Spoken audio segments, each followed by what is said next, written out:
So in the latest version of Microsoft Word, you can actually do speech to text.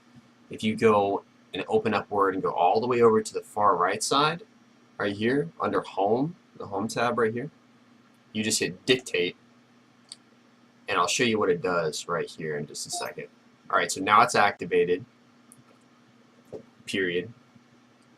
And you can see that what I am saying is being written onto the page as I am speaking it, period.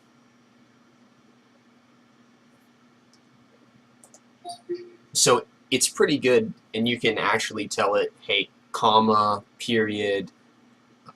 There's a couple of other commands that you can do for it. I don't know those off the top of my head, and you'll probably not have to use those too much, but generally if you sit there and you talk a little bit and use a keyboard along with your speech to text, then you should be pretty good. So this is a really cool way to write documents really quickly in Microsoft Word.